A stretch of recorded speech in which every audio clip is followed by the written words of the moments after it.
What is the country with the largest Muslim population in the entire world? Saudi Arabia, Pakistan, Egypt, or Nigeria? Well, none of them. The correct answer is Indonesia. Islam is the religion in Indonesia with most adherents, with 87.2% of Indonesian population identifying themselves as Muslim, and a 2010 survey. Indonesia has the largest Muslim population in the world, with approximately 220 million Muslims, but looking at the world map and knowing that Islam started in Arabia in the 7th century, from where it expanded to more people especially in continental North Africa and southwestern Asia, a question just popped up: how did Islam reach this archipelago? How did these away islands become Muslim conquests? Following Muhammad's death led to the creation of the caliphates. These empires expanded quickly and occupied enormous geographical areas, occupying more and more land. The conversion to Islam was boosted by missionary activities, particularly those of imams. They told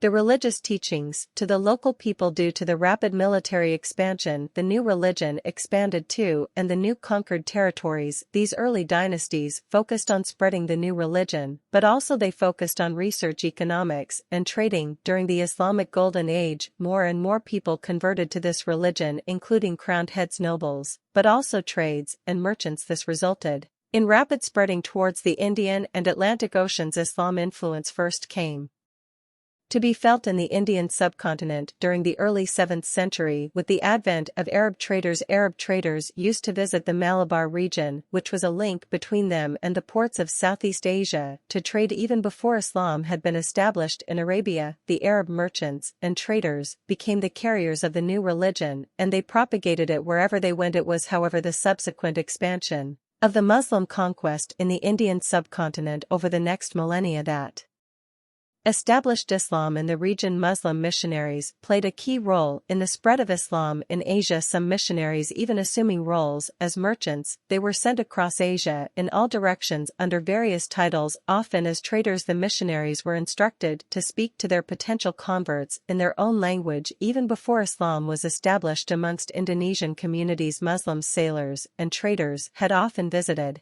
the shores of modern Indonesia. Most of these early sailors and merchants arrived from the Abbasid caliphs. Its newly established ports of Basra and Dibal. The territory was rich in spices, exotic fruits, and other goods. There is evidence of Arab Muslim traders entering Indonesia as early as the 8th century, but it was not until the 12th or 13th century then the spread of Islam started, then expanded even more due to the adoption by the local rulers and elites. The missionaries came from many territories and regions. Some came here from India and later from the southern Arabian Peninsula. It is believed that around the 13th century the religion began to emerge on the northern coast of Sumatra. After this, Islam was further spread by Sufi orders, and finally consolidated by the expansion of the territories of converted rulers and their communities. Not knowing a certain date when the conversion started, and having no clear indication of when Islam first came to the region, we may consider the start around 11th or 12th centuries. The first Muslim gravestone markings date to 1080. Also, when Marco Polo visited the area in 1292, he noted that the urban port state of Perlac was Muslim. The first evidence of a Muslim dynasty in the gravestone dated 1297 of Sultan Malik al-Saleh, the first Muslim ruler of the Samaj Opposite Sultanate. Chinese sources record the presence of a Muslim delegation to the emperor from the kingdom of Samudra. In 1282, the spread of Islam generally followed the trade routes east through the primarily Buddhist region, and half a century later, in the Malaccas, we see the first dynasty arise in the form of the Sultanate of Malacca at the far end of the archipelago, formed by the conversion of one Shah into a Muslim and the adoption of the name Muhammad Iskandar Shah. The spread of Islam among the ruling class was precipitated as Muslim traders married the local women with some of the wealthier traders, marrying into the families of the ruling elite Indonesian people as local rulers and royalty began to adopt it, and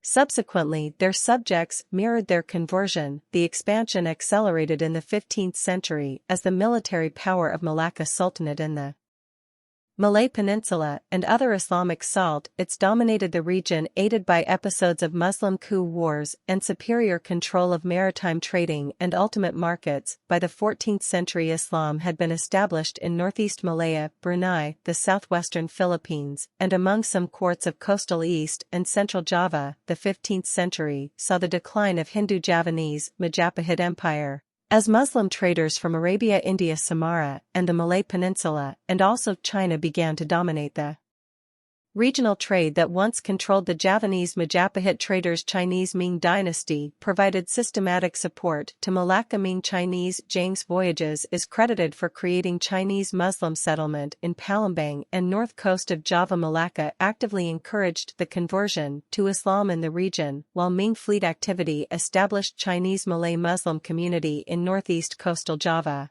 thus created a permanent opposition to the Hindus of Java the expeditions had established. Muslim Chinese Arab and Malay communities in northern ports of Java. Dominant Muslim kingdoms were more and more present in the archipelago. Hindus, historical inhabitants, were animists, Hindus and Buddhists, and in time many of them accepted the new religion because Muslim merchants and traders disseminated Islamic teachings while trading with local population, and their teachings encouraged proselytizing religion. Hindus and Buddhists don't generally proselytize, and Islam is a monotheistic belief system, and it doesn't allow its followers to believe in another god. Being a Muslim created more privileges, benefits, and favorable terms for the local people than being a non-Muslim. Some people needed safety and certainty, so they chose to declare themselves as Muslims. Because Islam made an appearance in Southeast Asia through trade with people of South Arabia and Indian Sufis, the transition was made more peacefully than in the Middle East or North Africa, where existed conflicts. In Indonesia, the process was slower but was created differently through merchants, elites, and nobles. The presence of monarchy made it easier for the religion to spread among the commoners, just as the presence of Christianity in the monarchy made it easier for the religion to spread in European kingdoms. Meanwhile, in Java Island, the great Hindu Majapahit Empire was collapsing. Some of these new kingdoms were supported by Ming China through assimilation related to trade, royal conversions, and conquest. Islam had supplanted Hinduism and Buddhism as the dominant religion of Java and Sumatra by the end of the 16th century, but many cultural and religious habits from the Hindu-Buddhist era were mostly tolerated and even incorporated into Islamic rituals. Islam didn't obliterate the pre-existing culture, rather it incorporated and embedded the local customs and non-Islamic elements. Among rules impart, the strong presence of Sufism has been considered a major enabler of the syncretism between Islam and other religions. When Europeans came, they brought Christianity to the Muslim majority, but not so many converted, probably due to the fact that in that time already, the accent wasn't put on religion as much as in the 12th or 13th centuries. But this is another discussion. Indonesia is a big country with more than 250 million people from different cultures and ethnicities across thousands of islands. From a religious point of view, Indonesia is not ruled by a single law, because more than 80% of the population are Muslims. Indonesia can be called as one of the Muslim countries in the world, but Indonesia is not a traditional Islamic one. Their constitution does not specifically base on their religion, and also it contains many values, universal ones, which are also available in Islam as well as in other religions, formulated into what is known as Pancasila, the 5 philosophical pillars of the country.